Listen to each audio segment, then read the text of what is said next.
Chapter 4. Access. Marsha slammed the front door shut behind her, chest rising and falling in shallow, uneven breaths. She wanted to believe it was over, that the horror of the past night had been a stress-induced hallucination.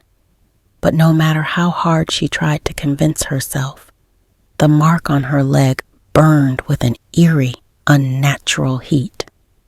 It was real. Too real. She limped into the living room, wincing as her weight shifted to her left ankle.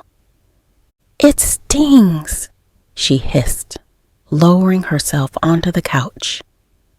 Her mother turned from the kitchen with an exasperated sigh, grabbing the first aid kit from the counter. "Hold still, will ya?" she muttered, kneeling beside Marsha. "If you weren't so clumsy, this wouldn't happen every other day." Marsha winced as alcohol seared across her bruised skin. The sting was sharp, but the pain beneath it, the heat pulsing from the mark, was worse. Her mother's touch softened. "I'm sorry I'm so harsh on you, dear, but I'm trying my very best to better your life, and these things keep happening. Maybe we're cursed or something."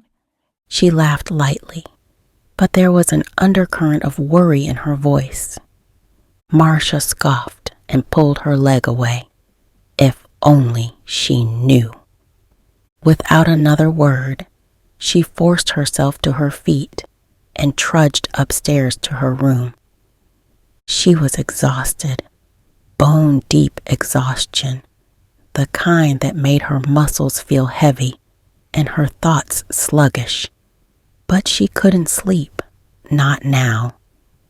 She knew that if she did, she would end up worse off. Collapsing into her desk chair, she stared at the dim glow of her computer screen, trying to focus. She needed a distraction, but the heaviness was overwhelming. Her eyelids fluttered, little by little. She drifted off. Marsha awoke with a sharp inhale. Sunlight streamed through the window, bouncing off her computer screen. The soft chatter of birds drifted in from outside. She rubbed her eyes, frowning. Hadn't she been asleep? No way, she muttered under her breath. Footsteps pounded up the stairs. Her bedroom door burst open. "Marsha!" Her mother's voice was laced with concern. Before she could think, Marsha ran to her, throwing her arms around her mother in a desperate hug.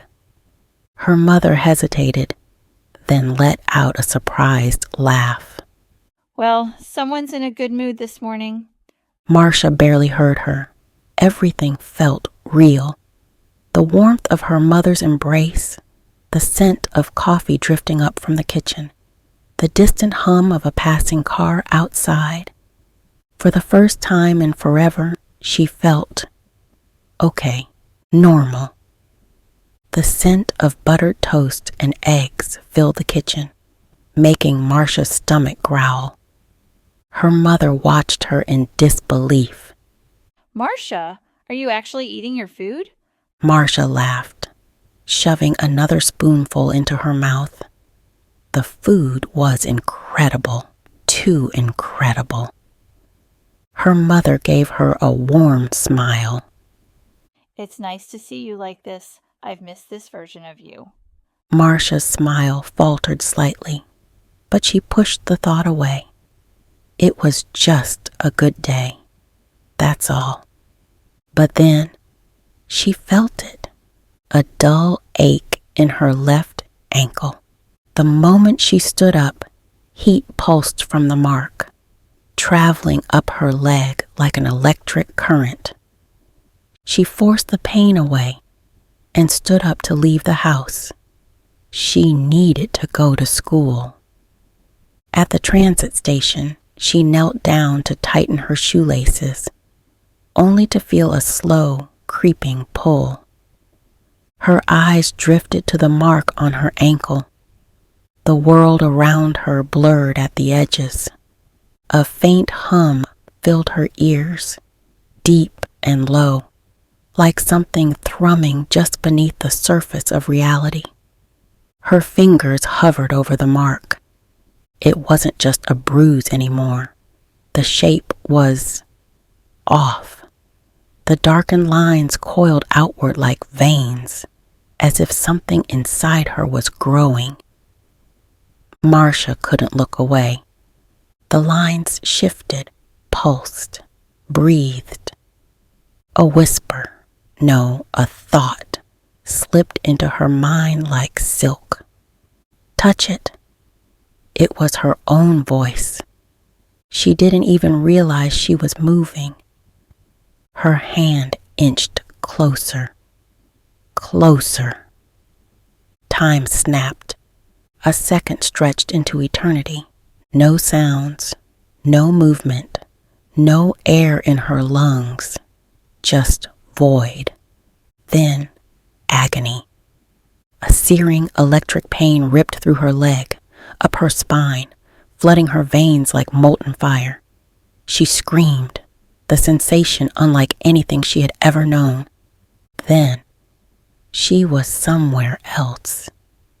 The sky, if it could be called that, was a deep, shifting crimson, like the inside of a living thing. The air smelled unnatural, a mix of rot and something sickly sweet. The ground beneath her feet was unstable, not solid, not liquid, but something in between. And in the distance, a throne. It wasn't carved. It wasn't built. It was grown. The material pulsed, shifting like muscle beneath skin. Alive. Marsha hid as she heard footsteps in the distance. A figure sat upon it, tall, human-like, but distorted. Its limbs were too long, its face too smooth, unfinished, like a half-formed thought. Beside it, a smaller creature dragged a human woman forward. Marsha clamped a hand over her mouth as the stench hit her, rot and decay. The tall figure leaned forward, its sharp eyes gleaming with delight. Bring me more. It purred. Humans are fascinating, aren't they? Intelligent, beautiful, resourceful. Marsha's stomach twisted. The humanoid's mouth split open, stretching uncannily wide. Rows of needle-like teeth glistened in the dim light. With one swift movement, it devoured the woman whole. A sickening crunch, a scream that was cut too short, and then the monster began to transform. Its form became smoother, its limbs more refined, its voice richer. It exhaled, satisfied. You know why I want to invade the human world? It mused, flexing its fingers. Marsha remained frozen, her mind racing. The creature's smile widened. Because we are better than them. It continued. But they have something we lack. It leaned forward, eyes gleaming. They create, they invent, they evolve. We consume, but we do not grow. But what if we could have their knowledge, their ambition?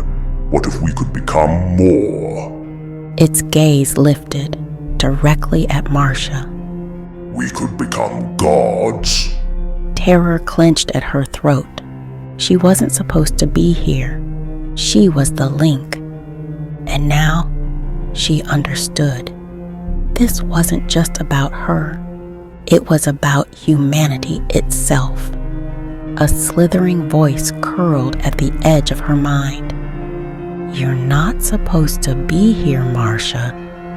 The mark burned, sending agony searing through her leg. And then, she was falling. Marsha's eyes snapped open.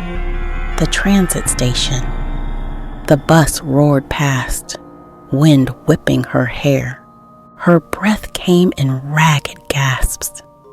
Her trembling fingers pulled up her pant leg. The mark was there, and now it was a regular scar. She looked around, still taken aback by what she'd just witnessed. She could feel in her soul that this was bigger than her,